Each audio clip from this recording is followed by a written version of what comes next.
ನಾಳೆ ಸೋಮವಾರ ಪಾಲ್ಗುಣ ಮಾಸ ಕೃಷ್ಣ ಪಕ್ಷದ ಅಮಾವಾಸ್ಯೆ ಬಂದಿದೆ. ಈ ಅಮಾವಾಸ್ಯೆಯನ್ನು ಪಾಲ್ಗುಣ ಅಮಾವಾಸ್ಯೆ ಎಂದು ಕರೆಯಲಾಗುತ್ತದೆ.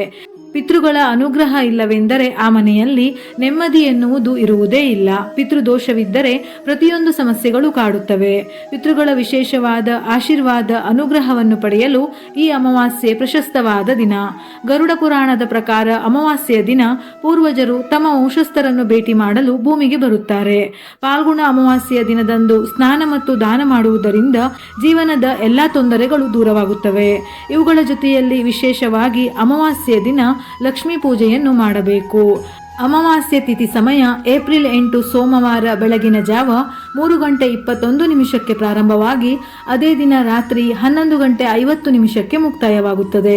ಪಾಲ್ಗುಣ ಮಾಸದ ಅಮಾವಾಸ್ಯೆಯನ್ನು ಯುಗಾದಿ ಅಮಾವಾಸ್ಯೆ ಎಂದು ಕೂಡ ಕರೆಯುತ್ತಾರೆ. ಅಮಾವಾಸ್ಯೆ ಸೋಮವಾರ ಬಂದರೆ ಇದನ್ನು ಸೋಮಾವತಿ ಅಮಾವಾಸ್ಯೆ ಎಂದು ಕರೆಯುತ್ತಾರೆ. ಸೋಮಾವತಿ ಅಮಾವಾಸ್ಯೆ ವರ್ಷದಲ್ಲಿ ಒಂದೆರಡು ಬಾರಿ ಮಾತ್ರ ಬರುತ್ತದೆ. ಈ ದಿನ ಬಹಳ ಶ್ರೇಷ್ಠವಾದ ದಿನ. ಹಾಗಾಗಿ ನಾಳೆ ಸಾಧ್ಯವಾದರೆ ಶಿವನ ದೇವಸ್ಥಾನಕ್ಕೆ ಹೋಗಿ ಚಂಡಿ ಪ್ರದಕ್ಷಿಣೆಯನ್ನು ಹಾಕಿದರೆ ಒಳ್ಳೆಯದು. ಸಾಧ್ಯವಿಲ್ಲವೆಂದಾದರೆ ಶಿವನ ದೇವಾಲಯದಲ್ಲಿ ನಿಮ್ಮ ಶಕ್ತಿಗೆ ಅನುಸಾರವಾಗಿ ಸಣ್ಣ ಪುಟ್ಟ ಸೇವೆಗಳನ್ನು ಮಾಡಿದರೆ ಒಳ್ಳೆಯ ಫಲಗಳು ಪ್ರಾಪ್ತಿಯಾಗುತ್ತದೆ. ಮುಖ್ಯವಾಗಿ ಈ ಉಪವಾಸವನ್ನು ವಿವಾಹಿತ ಮಹಿಳೆಯರು ತಮ್ಮ ಪತಿಯ ದೀರ್ಘಾಯುಷ್ಯಕ್ಕಾಗಿ ಆಚರಿಸುತ್ತಾರೆ. ಜೊತೆಗೆ ಈ ದಿನ ದಾನ ಮಾಡುವುದು ಹಿಂದೂ ಧರ್ಮದಲ್ಲಿ ಹೆಚ್ಚಿನ ಪ್ರಾಮುಖ್ಯತೆಯನ್ನು ಹೊಂದಿದೆ.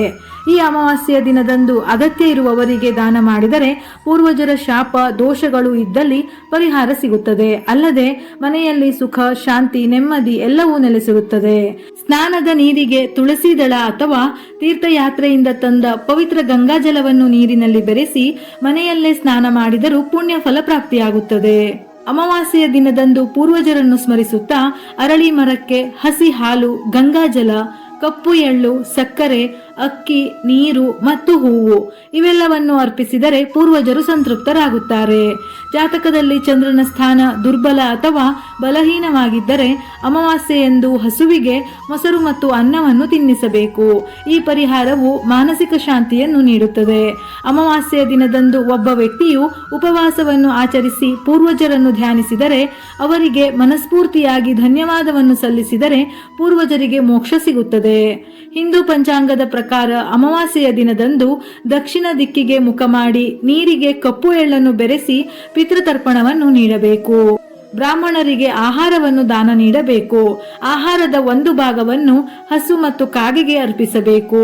ಪಾಲ್ಗುಣ ಅಮಾವಾಸ್ಯೆಯು ಸೋಮವಾರ ಬಂದಿರುವುದರಿಂದ ಕಾಳಸರ್ಪ ದೋಷ ನಿವಾರಣೆಯಾಗಲು ಶಿವನನ್ನು ಆರಾಧಿಸಬೇಕು. ಜೊತೆಯಲ್ಲಿ ಬೆಳ್ಳಿಯ ಚಿಕ್ಕದಾದ ನಾಗರ ಮೂರ್ತಿಯನ್ನು ಪೂಜಿಸಿ ನಂತರ ಆ ಮೂರ್ತಿಯನ್ನು ನದಿಯಲ್ಲಿ ಹರಿಯಲು ಬಿಡಬೇಕು.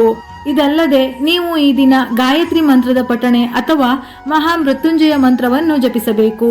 ಈ ದಿನ ಮಹಾದೇವನಿಗೆ ಹಾಲು, ಗಂಗಾಜಲ ಇತ್ಯಾದಿಗಳಿಂದ ಅಭಿಷೇಕ ಮಾಡಿ ಶಂಕರನಿಗೆ ನೈವೇದ್ಯವನ್ನು ಅರ್ಪಿಸಿ ಆರತಿ ಮಾಡಿ ಪೂಜೆ ನೆರವೇರಿಸಬೇಕು.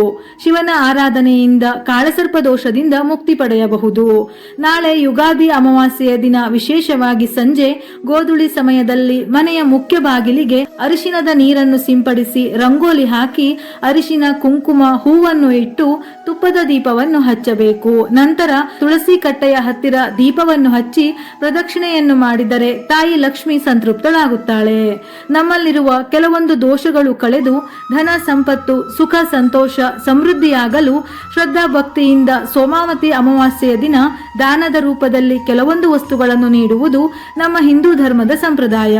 ಪಿತೃದೋಷ ಮತ್ತು ಶಾಪಗಳ ನಿವಾರಣೆಗೆ ಸೋಮಾವತಿ ಅಮಾವಾಸ್ಯೆಯಂದು ಬಟ್ಟೆಗಳನ್ನು ದಾನ ಮಾಡಿ.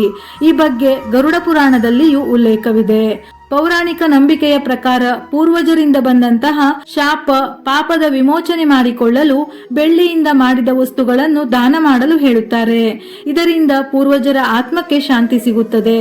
ಸಂತೋಷ, ಸಮೃದ್ಧಿ, ದೇವರ ಆಶೀರ್ವಾದ ಎಲ್ಲವೂ ಪ್ರಾಪ್ತವಾಗುತ್ತದೆ. ಕಪ್ಪು ಎಳ್ಳನ್ನು ದಾನ ಮಾಡುವುದರಿಂದ ಪೂರ್ವಜರು ಸಂತೃಪ್ತರಾಗುತ್ತಾರೆ. ನಾಳೆಯ ದಿನ ಮನೆಯ ಮಹಿಳೆಯರು ಅರಳಿ ಮರಕ್ಕೆ ಪ್ರದಕ್ಷಿಣೆ ಹಾಕಬೇಕು. ಇದರಿಂದ ಮನೆ ಮತ್ತು ಕುಟುಂಬದ ಸದಸ್ಯರಿಗೆ ಒಳ್ಳೆಯದಾಗುತ್ತದೆ. ಪ್ರದಕ್ಷಿಣೆಯನ್ನು ಹಾಕಬೇಕಿದ್ದರೆ 3, 21 ಅಥವಾ 108 ಈ ರೀತಿ ಬೆಸ ಸಂಖ್ಯೆಯಲ್ಲಿ ಪ್ರದಕ್ಷಿಣೆಯನ್ನು ಹಾಕಬೇಕು. ಪ್ರದಕ್ಷಿಣೆಯನ್ನು ಹಾಕಬೇಕಿದ್ದರೆ ಒಂದೊಂದು ಪ್ರದಕ್ಷಿಣೆ ಹಾಕುವಾಗಲೂ ಒಂದೊಂದು ಒಣ ದ್ರಾಕ್ಷಿ ಮತ್ತು ಒಣ ಖರ್ಜೂರವನ್ನು ಅರಳಿ ಮರದ ಮುಂದೆ ವೀಳ್ಯದೆಲೆಯ ಮೇಲೆ ಇಟ್ಟು ಪ್ರದಕ್ಷಿಣೆ ಹಾಕಬೇಕು. ಪ್ರದಕ್ಷಿಣೆ ಮುಗಿದ ನಂತರ ಒಣ ದ್ರಾಕ್ಷಿ, ಒಣ ಖರ್ಜೂರವನ್ನು ಅಲ್ಲೇ ಇರುವವರಿಗೆ ದಾನ ನೀಡಬೇಕು. ಇದರಿಂದ ಕುಟುಂಬದ ಏಳಿಗೆ, ಅಭಿವೃದ್ಧಿಯ ಜೊತೆಗೆ ಶಿವ ಮತ್ತು ವಿಷ್ಣುವಿನ ಅನುಗ್ರಹ ಪ್ರಾಪ್ತಿಯಾಗುತ್ತದೆ. ಇದೇ ರೀತಿಯ ಮನಮುಟ್ಟುವ ಉಪಯುಕ್ತ ಮಾಹಿತಿಗಳಿಗಾಗಿ ಮತ್ತೆ ಭೇಟಿಯಾಗೋಣ.